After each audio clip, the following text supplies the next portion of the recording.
Bom dia, boa tarde, boa noite, galera. Estamos começando mais uma aulinha de filosofia, muito importante para a gente nesse momento, manter a nossa mente totalmente ativada, o nosso foco no que deve ser prioridade para a gente, que é o nosso vestibular, e não perder o ritmo, beleza? Então roda a vinheta, vem para mais uma aulinha de filosofia.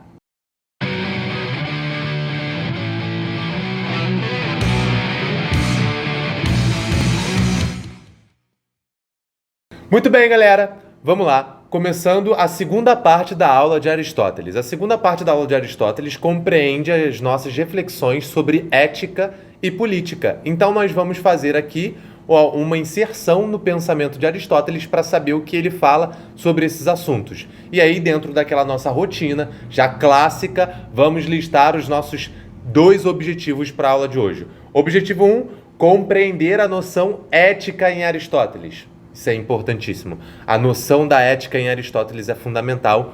É um marco na história do Ocidente, porque a partir dele, muitos outros pensadores vão se preocupar em falar sobre a ética. Segundo ponto, segundo objetivo, segundo e último, entender a noção de política e cidadania em Aristóteles. Tudo bem? Nós então temos um autor falando da questão da polis, da questão grega. É o cara que ensina Alexandre o Grande, aquele que irá conseguir elevar as cidades gregas a um outro patamar, digamos assim, né? Então, na construção de um império no qual a cidade grega é a base do que se concebe como cidade naquele momento. Então, nós temos esses dois objetivos da aula de hoje, eles precisam ficar muito claros para nós e é em busca deles que nós iremos fazer a nossa aula hoje. Beleza? Vamos começar então com uma introdução rápida aqui sobre a ética aristotélica, que é muito importante para a gente. Vamos começar pela ética, é fundamental. Parem e pensem o seguinte, quando Aristóteles como ele começa a falar sobre a ética? Bom, tem um livro dele chamado Ética Nicômaco, né, um dos principais livros de Aristóteles, só que o Aristóteles ele vai dizer que há vários objetos do seu pensamento, vários. A metafísica, a física, a biologia e assim sucessivamente, até que, enfim, chega o homem, até que o seu pensamento se concentra no homem. E aí é o ponto primordial para a gente. Quando o seu pensamento se concentra no homem, é onde ele vai falar que há um estudo que se concentra em estudar a finalidade das ações humanas. Então, o estudo da conduta ou do fim do homem, não o fim de final, mas o fim de finalidade, o estudo da conduta, da finalidade do homem, né, como indivíduo, é o que ele determina ética. Perceberam? Então, o estudo dos objetivos, da conduta, da finalidade humana, é o que ele determina a ética. E aí a outra parte é o estudo da conduta e do fim do homem como parte da sociedade, uma vez que o homem não vive sozinho. Isso tem que ficar muito claro para nós. Então, se o homem não vive sozinho, o estudo da sua conduta, da sua finalidade em sociedade é o que ele vai determinar política, né? Na verdade, há uma relação muito tênue para Aristóteles da política com a cidadania, que é o dever de todo cidadão, que é o dever e o direito que aqueles que habitam a polis devem ter. Show? Então, vamos cair dentro aqui, vamos nos concentrar nesse pensamento e aí a gente vai ver que vai tudo fluir perfeitamente. Vem comigo. Para a gente começar introduzindo a ética, há uma premissa aristotélica que a gente precisa enunciar, né? Qual é essa premissa, Gusmão? Simples. Premissa básica. O homem é a sua alma, sobretudo a sua parte mais elevada, a saber, a sua alma racional. Bom, nós terminamos a aula passada falando das três partes da alma do homem, lembram disso? Essas três partes da alma, né, não só do homem, mas que está na natureza, o homem é o único ser que possui as três partes, são alma vegetativa, alma sensitiva e alma racional. O homem é o único ser que tem as três. O vegetal, ele só tem alma vegetativa. Os animais só possuem alma vegetativa e alma sensitiva. O homem, portanto, é esse ser que, além dessas duas almas, possui também a alma intelectiva, o que nós denominamos alma racional. E ele está dizendo, Aristóteles, que a parte mais importante de nós é a parte da alma racional. Isso é fundamental para a gente. Então, ele está dizendo que os valores da alma, dessa alma racional, uma vez que ela é a parte mais elevada que há em nós, esses valores que delas brotam, delas decorrem, são supremos. Não devem ser de forma alguma negligenciados.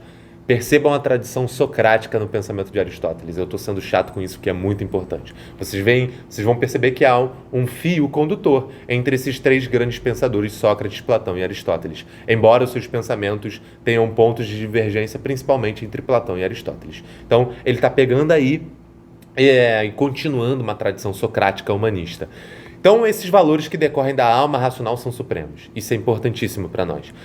Os bens supremos devem estar presentes adequadamente, uma vez que sua ausência pode comprometer o bem-estar humano. Ou seja, há determinados elementos que se expressam na alma racional, que uma vez presentes na nossa alma, uma vez compreendidos, uma vez expressados, vão ser responsáveis por gerar o nosso bem.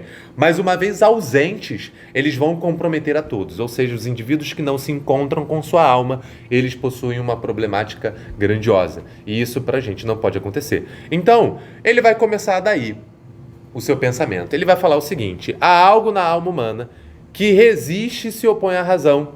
E esse algo na alma humana que resiste e se opõe à razão é o que está na alma vegetativa. Na nossa alma vegetativa, há impulsos que caminham na direção da sobrevivência e na direção da reprodução. E por várias vezes esses impulsos se sobrepõem à nossa capacidade racional. Ou seja, quando esses impulsos se manifestam de forma muito forte, nós perdemos capacidade racional, nós perdemos a nossa capacidade de utilizar a razão. E nisso Aristóteles ele é enfático ao dizer que há na parte vegetativa da nossa alma a faculdade do desejo e do apetite, e que quanto mais fortes forem o desejo e o apetite, maior será a nossa possibilidade de perder a nossa capacidade racional ou de ignorar aquilo que a razão nos aconselha. E isso é muito importante para a gente. Então, Aristóteles já começa falando daí que há um conflito. É possível existir um conflito. Da onde vem esse conflito? A parte mais elevada da nossa alma é a razão, é a alma racional. Beleza? É a alma intelectiva, é a parte mais elevada do que há no homem. Contudo, o homem não é só essa alma, o homem é também a alma vegetativa, a parte dos desejos do apetite. E que os desejos e os apetites militam contra a nossa razão, a nossa inteligência, o nosso intelecto. E que isso pode gerar aí algum problema para nós, gerando ausência de pensamento, ausência de razão.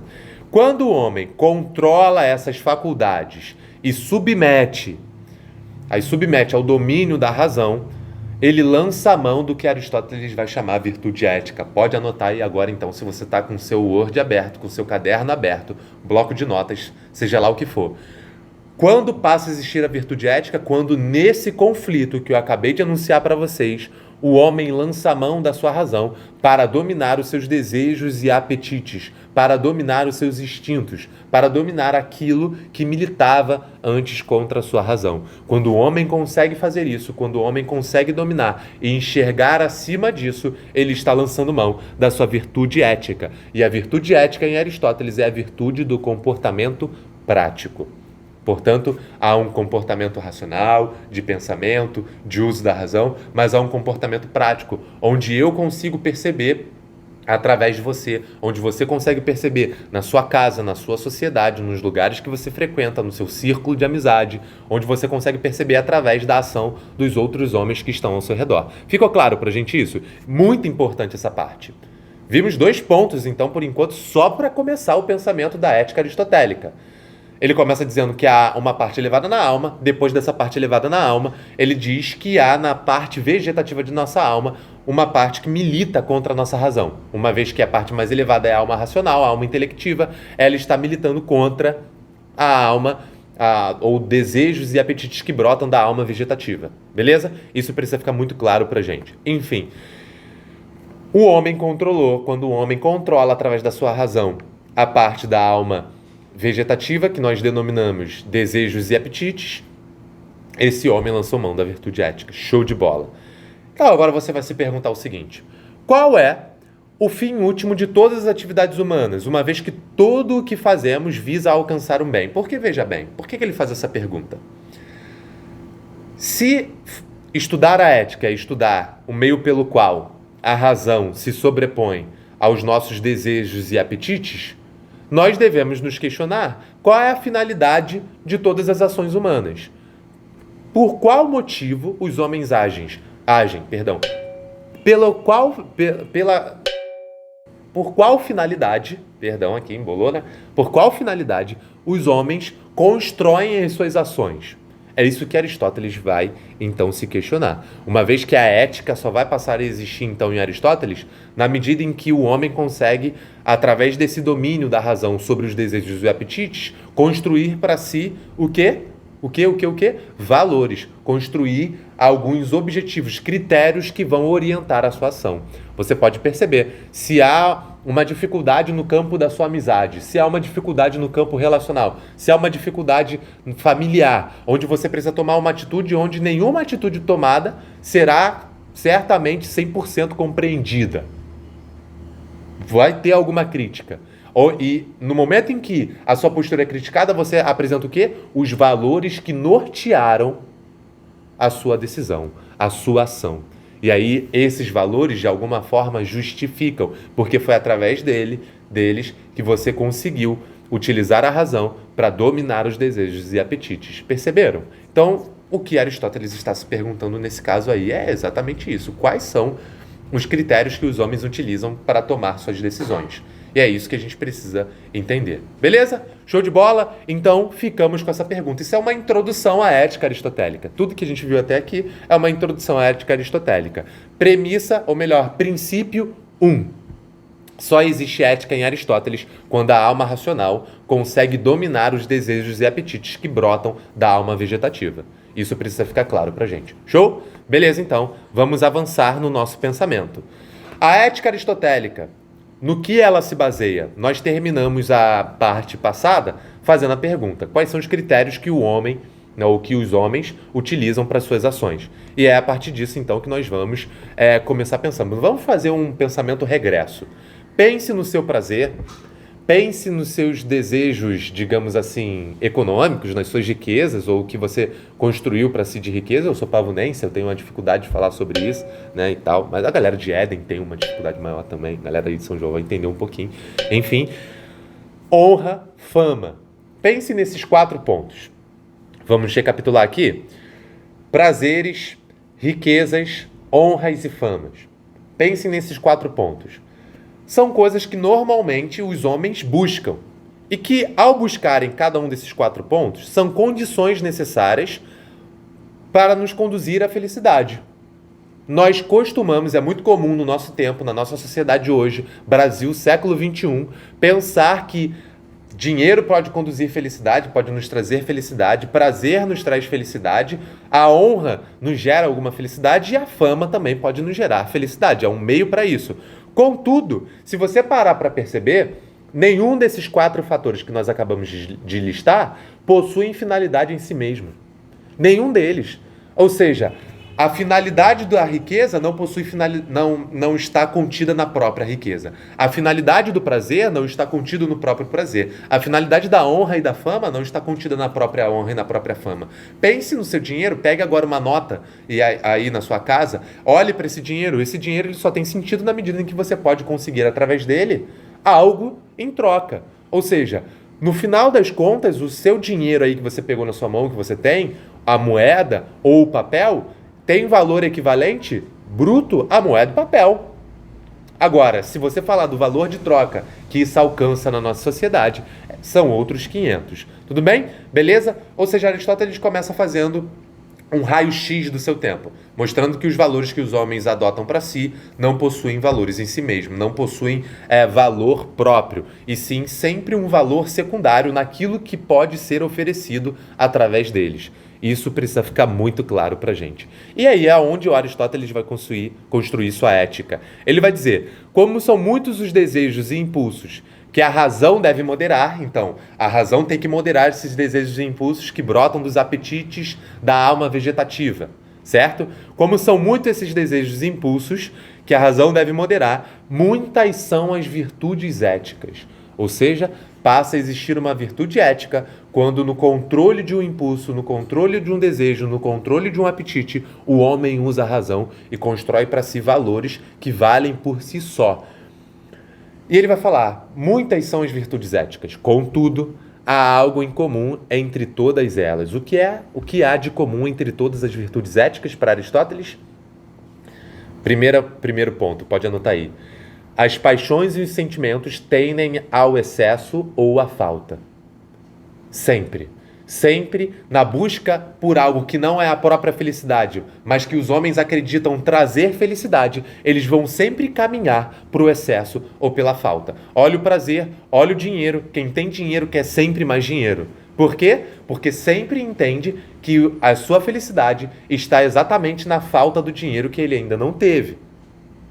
Na ausência dessa grana. Perceberam? Então, primeiro ponto do Aristóteles é que o que há de comum entre todos esses impulsos, né, que brotam para nos desviar das virtudes éticas é que as paixões e os sentimentos tendem ao excesso e à falta. Então, a segunda premissa, a segunda conclusão aristotélica é que a razão deve impor a justa medida. Se tende ao excesso e à falta, a razão que vai moderar os nossos sentimentos, ela tende à justa medida. Ela vai achar o exato ponto entre o excesso e a falta. Achando a justa medida, o homem se coloca perante um bom critério, um excelente critério de busca da maior das virtudes éticas, beleza? E aí ele dá um exemplo. O exemplo é: a coragem é a justa medida entre o quê? A coragem é a justa medida entre o temor e a timidez, né? Quem teme demais é aquele indivíduo que tem pouca coragem, beleza? A timidez também, por mais que o indivíduo seja corajoso, inibe que esse indivíduo expresse a sua coragem. Então, é uma justa medida entre dois pontos. Então, é encontrar a virtude em meio aos vícios. O que seriam os vícios? Aristóteles chama de vícios o excesso e a falta. E o que seria a virtude? A justa medida, materializada, então, na ética. A ética seria orientada, as ações humanas seriam motivadas, encontrariam uma expressão humana, um ato, digamos assim, que seria visto por todos, através da influência da justa medida. Pegaram essa visão aí? Muito importante para a gente. Aristóteles está falando, olha, a justa medida é o meu princípio ético. O princípio ético que possibilita que o homem use a razão para moderar os seus desejos e prazeres, use a razão para moderar os seus apetites mais profundos em sua alma. Tudo bem? Beleza? Isso tem que ficar muito, muito claro para a gente. Gusmão, o que mais que o Aristóteles diz? Agora é muito tranquilo para a gente. Basta você pensar que qualquer situação que o motive a fazer uma reflexão será no sentido da justa medida. Analise a situação, busque os excessos, busque as faltas e você saberá como Aristóteles agiria. Ele agiria exatamente buscando a justa medida. E ele fala que essas justas medidas, elas vão se equilibrando com o tempo, elas vão se encontrando. Portanto, se você tem uma parte muito extrema, talvez seja difícil encontrar a justa medida, porque o caminho natural de quem viveu no extremo é ir exatamente para o seu oposto. Então Aristóteles está dizendo, alcançar a justa medida num primeiro momento é extremamente difícil. É o tipo de coisa que se deve fazer depois. Por isso, todo excesso tem sua falta. Toda falta tem o seu excesso. O homem não deve ir de um ao outro. O homem deve primeiro ponderar a falta do seu excesso ou o excesso da sua falta e, entre esses dois caminhos, encontrar a justa medida. É o que os filósofos, os poetas também costumam chamar de terceira margem do rio, né? A terceira margem do rio, brincando, o rio não tem uma terceira margem, mas é justamente encontrar esse terceiro caminho que pode possibilitar o caminho entre os excessos, a ação justa, a ação ética entre dois excessos. Então, se eu estou no extremo, eu não vou direto para a falta. Eu primeiro percebo a falta e tento achar o equilíbrio entre esses dois pontos. É o conselho de Aristóteles para gente. Então, se você tem que tomar cuidado com muita coisa, se você está vendo uma pessoa que ao seu redor está extremamente temerosa com algo, com alguma coisa que está acontecendo, com alguma coisa de ruim, a justa medida não é exatamente a ausência de preocupação, mas é a preocupação moderada. É a preocupação moderada que te possibilite saúde, mas é também, e é ao mesmo tempo, a preocupação moderada que te possibilite um estado tranquilo, um estado de equilíbrio, um estado onde você não viva pelo medo 100% do seu tempo. É exatamente isso que Aristóteles está colocando. Tem a pessoa que vive 100% de medo e tem a pessoa que é 100% negligência. Aristóteles está falando nenhum desses caminhos estão balizados pela ética, e sim pelo desejo, pelas paixões que brotam da alma vegetativa. O correto é a justa medida, tá? É o se importar, é perceber a relevância, mas sem deixar que aquilo ali te defina, te mova 100% pelo caminho do temor, pelo caminho do medo. Beleza? Show de bola? Muito bom, né, cara?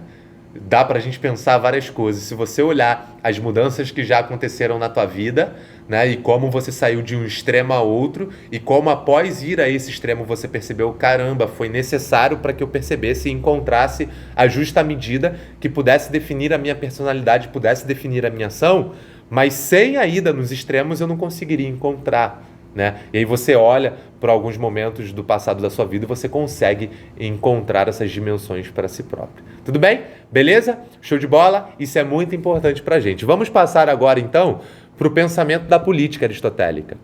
Lembra lá que eu comentei no início da aula?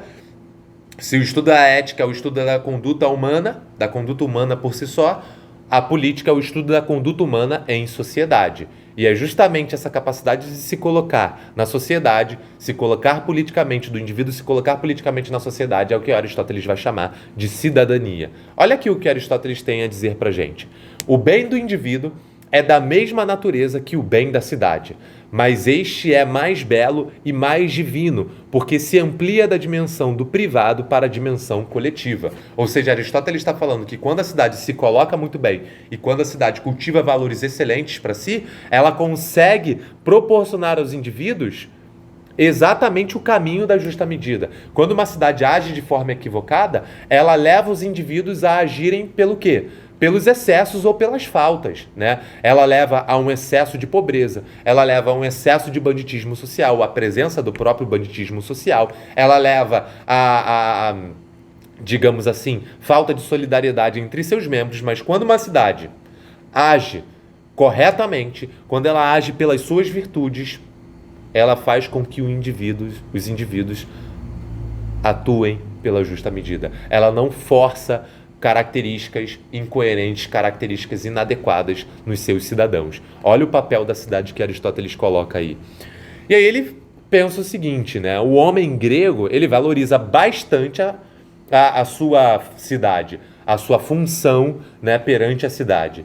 E não a cidade em função do homem. Perceba bem, o homem se vê como construtor da cidade. A cidade, né, ela é o primeiro plano de pensamento do homem grego e não o oposto. O que eu quero dizer? Nós costumamos individualizar muito o pensamento. Ou a cidade me serve ou nada. Isso para os gregos não fazia o menor sentido. Não fazia sentido você impor que a cidade girasse em torno da vida individual do cara, do cidadão.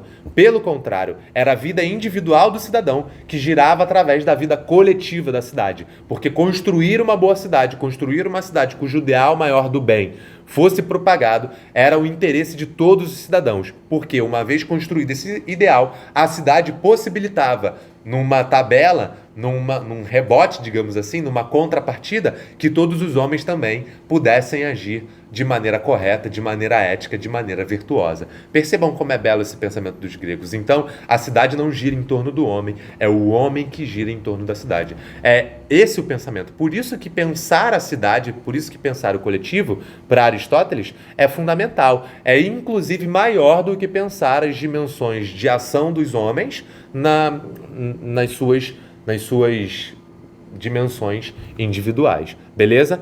E aí ele está falando aqui, para Aristóteles o homem é animal político, ou seja, não só vive em sociedade, mas vive em sociedade politicamente organizada. Olha o termo que Aristóteles usa para denominar o homem, animal político. O nosso instinto não é só o de viver junto como os outros animais vivem, mas é o de viver junto numa comunidade politicamente organizada. A política é primordial para a gente enquanto grego, tá dizendo Aristóteles. Nós precisamos disso, porque é a política que nos organiza e é a política que consegue elencar para nós e hierarquizar para nós os bens, as virtudes, as éticas que devem pautar as nossas ações, que devem pautar as nossas atividades. E aí Aristóteles, então, ele não abre mão desse pensamento. Quando o homem, então, se coloca através desses princípios na cidade, ele está diante um conjunto de deveres e direitos que a cidade lhe possibilita. Aos direitos, a cidade lhe dá de presente e aos deveres a cidade impõe para que esse bem humano continue existindo. Isso é a cidadania. Perceberam que nós, muitas vezes, quando nós falamos no nosso tempo sobre cidadania, a cidadania é utilizada de maneira muito romântica, seja cidadão, seja cidadã e tudo mais, porque ser cidadão, fazer uso da cidadania, possibilita uma sociedade melhor, parará, parará, parará. E é bem romântico, né? Como se a cidadania fosse a solução de todos os nossos problemas. Para o grego realmente era. E eu acredito que também, em certa medida, pode ser para a gente hoje. Mas para o grego, ali estava toda a sua solução. Porque quanto mais cidadãos fossem, maiores seriam as soluções encontradas pela cidade. E a cidade conseguiria, então, proporcionar aos homens um conjunto de virtudes pela qual os homens poderiam agir sem se preocupar em fazer mal para o outro, porque a cidade já elencaria para o homem o seu maior objetivo, que é fazer o bem. Tudo bem? Isso precisa ficar muito claro para a gente. Então, até aqui essa é a cidadania aristotélica. Ela tem jeito de agir, ela posiciona os homens ao redor da cidade, fazendo com que a polis fosse o maior bem humano, o maior bem do homem, e o homem devesse agir e atuar em torno única e exclusivamente da sua polis. Tudo bem? Vamos continuar aqui então. O cidadão em Aristóteles não é só o que compõe a cidade, mas o que participa dela. Como ele participa? Vamos dar conteúdo à cidadania. Administração pública, legislação, assembleia, justiça, comércio, forças armadas e assim sucessivamente. Todos esses homens poderiam oferecer seus serviços à sua sociedade, à sua polis, mas desde que a polis de antemão já organizassem o que ela, ou já tivesse organizado o que ela gostaria de obter desses homens previamente, para que esses homens pudessem deixar que suas virtudes potencializasse suas ações. Tudo bem? Beleza? Então um homem pode agir de diversas formas. Colonos e operários, embora livres, poderiam ser cidadãos.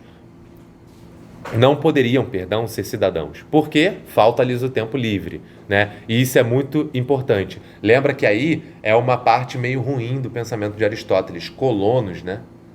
Como assim? As pessoas que a polis domina. Tudo bem? Os escravos, os estrangeiros, eles não participavam. E as mulheres também. Todos os outros que não cidadãos existem em função das necessidades daqueles que são cidadãos. Então aí é uma parte ruim do pensamento de Aristóteles, do pensamento de todo grego. É uma parte etnocêntrica, é uma parte hierarquizante, onde eles vão colocar, inclusive aqueles que não são cidadãos, atuando em função daqueles que são. Beleza? Gusmão, como escravos? Sim, como escravos, nenhum problema. Escravos de guerra, escravos de dívida, seja qual for o critério da escravidão, seria esse o motivo pelo qual eles teriam as suas vidas baseadas em função da vida dos cidadãos e da vida da polis. Beleza? Essa é uma parte do pensamento. E aí, como fica então o Estado grego, a polis, né? O Estado, a forma de organizar? O Estado pode ter diferentes formas e diferentes constituições. Aristóteles vai chamar de constituição a estrutura escrita que dá ordem à cidade. Olha aí então como é que o sentido vai começando a ser dado à polis e à cidadania. Então, a Constituição é a estrutura que dá ordem à cidade, estabelecendo o funcionamento de todos os cargos, sobretudo os de autoridade soberana. Ou seja, na Constituição está previsto, através da razão, através do bom senso, através da ética, como cada indivíduo deve agir na função social, na sua função da cidade, na sua função da polis. Ou seja, a própria polis já contém em si os dispositivos que permite o bem ser feito. Tudo bem? Isso precisa ficar muito claro para a gente. Contudo, o governo ele pode ser aplicado, exercido de duas formas. Segundo o bem comum, que é o que Aristóteles almeja, Platão também almeja, Sócrates também almeja, e há um segundo princípio, que é fazer uso da máquina governamental, que é fazer uso do governo segundo interesses privados. É o que transforma a democracia ateniense numa demagogia. Demagogia é o uso de interesses privados através do querer, da vontade coletiva, né? É conseguir fazer com que o interesse privado seja aceito de forma coletiva, beleza? Isso é uma demagogia, quem consegue isso é o demagogo, tudo bem? Então, nós vimos até aqui como se expressa o pensamento político aristotélico. Esse pensamento político aristotélico, ele é importantíssimo para a gente, porque tem o bem do indivíduo e tem o bem da cidade. O bem do indivíduo é mais fácil de se alcançar quando a cidade consegue propiciar o bem para todos. Porque se o bem do indivíduo for algo a ser alcançado única e exclusivamente pelos seus esforços e pelos seus méritos, é possível que o bem do Gusmão seja alcançado, mas o seu bem que esteja aí do outro lado da câmera, não.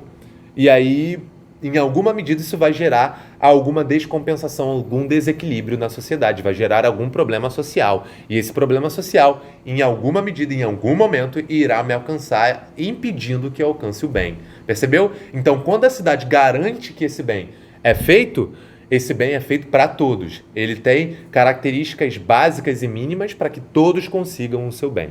Beleza? Então, o bem coletivo é maior que o bem individual. E aí, na medida em que ele vai descrever a forma como o homem se relaciona com esse bem coletivo, propiciado pela polis, proporcionado pela polis, ele vai então falar sobre a cidadania, conjunto de direitos e deveres que o cidadão tem frente à polis. Beleza? E aí, depois disso, nós falamos sobre como o homem então vai agir, como a polis vai se estruturar, e aí nós chegamos então no ápice, na grande invenção grega, que é a Constituição que organiza, né, segundo o princípio, segundo o conselho da razão, segundo um princípio racional, organiza como o bem da polis vai ser proporcionado aos indivíduos. Tudo bem? Vamos fazer um check-out então, aqui, né, rapidinho. Nós vimos até então a ética, e nós vimos a política. E eu queria terminar construindo o estado ideal de Aristóteles. E aí nós chegamos no nosso check-out. Vocês vão perceber que o pensamento vai fazer total sentido. Vou ler uma parte aqui do Aristóteles que é bem legal, né? Onde ele fala que o Estado deve visar os bens das almas, né? Ou seja, o incremento da virtude. Ele coloca assim, ó: podemos dizer que feliz e florescente é a cidade virtuosa.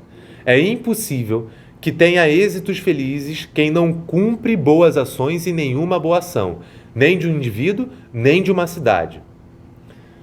Pode realizar-se sem virtude e bom senso aqueles que não cumprem aquilo que a ética lhe impõe? O valor, a justiça e o bom senso de uma cidade têm a mesma potência e forma, cuja presença em um cidadão privado faz com que ele seja considerado justo, ajuizado e sábio. Olha como é que ele coloca essa última parte. O valor, a justiça e o bom senso de uma cidade têm a mesma potência e forma, cuja presença em um cidadão privado faz com que ele seja considerado justo, ajuizado e sábio. Então, a cidade perfeita é a medida do homem. É a cidade que não é nem populosa, nem desabitada. A cidade que produz apenas o necessário, que não produz os excessos, mas que também não deixa chegar à falta. Percebeu? Aristóteles aplica a sua própria ética à noção da cidade. Ele vai na justa medida. Os cidadãos são guerreiros quando jovens, depois conselheiros quando velhos, né? E aí, após conselheiros, viram e se tornam sacerdotes. É a justa medida da força que há nos jovens e o bom senso que há nos velhos. Ou seja, Aristóteles vai aplicando isso a cada parte da vida humana, a cada parte da cidade. A paz e a contemplação que há de belo é o fim supremo da cidade. Ou seja, a paz e a contemplação do que há de belo para o homem, para a polis ali, é a finalidade maior da cidade. Proporcionar uma vida na qual o homem possa contemplar, possa ir ao teatro, possa ter bom contato com as artes, possa perceber o belo, mas também o bem seja feito e seja uma realidade constante para todos os indivíduos que ali habitam, para todos os cidadãos, na verdade, cuidado, tá? Para todos os cidadãos que habitam a polis. Ou seja, o bem para os cidadãos e o belo para todos aqueles que contemplam a vida tal qual ela é no seu momento eudaimônico, no seu momento feliz. Beleza? É assim, então, que o Aristóteles ele consegue fazer da virtude ética, da ética da justa medida, aplicada num primeiro momento ao homem, às atitudes humanas, a absolutização dos valores para a cidade. Então ele consegue fazer esses valores da virtude ética, que é a justa medida, serem estendidos à polis. Beleza? Tudo bem? Espero que você tenha conseguido acompanhar o raciocínio. É bem de boa, tá? Qualquer coisa a gente vai estar aqui para tirar todas as dúvidas nos nossos meetings e tudo mais. Check-out então, galera. Compreender a noção ética em Aristóteles. A noção ética, então, foi muito bem compreendida através da noção da justa medida. Nós vimos que a ética passa a existir quando o homem consegue fazer a razão dominar os desejos, instintos e impulsos que brotam da alma vegetativa, beleza? Uma vez moderada os desejos através da razão, o homem é então levado à busca da justa medida entre o excesso e a falta. Tudo bem? Beleza? Isso ficou muito claro pra gente. Isso tem que ficar muito claro na tua cabeça também. Então, a justa medida é o critério ético principal, é o conceito ético do Aristóteles. Isso para nós é importantíssimo.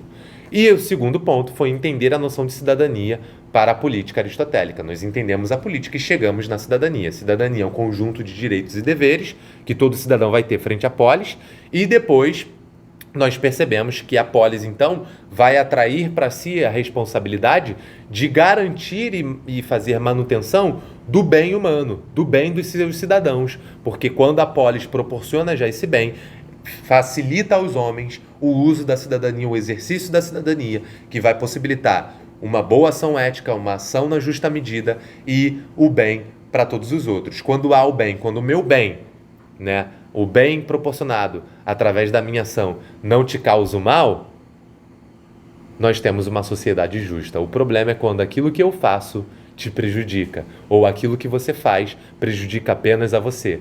Na verdade, Aristóteles está colocando aqui a dimensão coletiva dos nossos atos. O homem é um animal político, e por ser um animal político, vive numa sociedade politicamente organizada. Ou seja, há uma ilusão de que o que eu faço cabe apenas a mim ou atinge apenas a mim. Não, atinge a você também de maneira direta ou indireta, e eu sou responsável por aquilo que atinge indiretamente você. Então, quando a cidade organiza isso, constrói para si uma constituição saudável, construída na justa medida, bem calcada ali no principal princípio ético, eu tenho pouquíssima possibilidade, aliás, quase nenhuma, quase nada, né, fazendo menção aqui o nosso mano Tripa Seca, quase nada, tá, de possibilidade de fazer mal a você, porque a sociedade já organizou na sua Constituição, a polis já organizou na sua Constituição como eu devo agir. Então, ficou perfeitinho o nosso quadro da virtude ética, nosso quadro da política e da cidadania. Uma coisa está totalmente ligada à outra para Aristóteles. Tudo bem?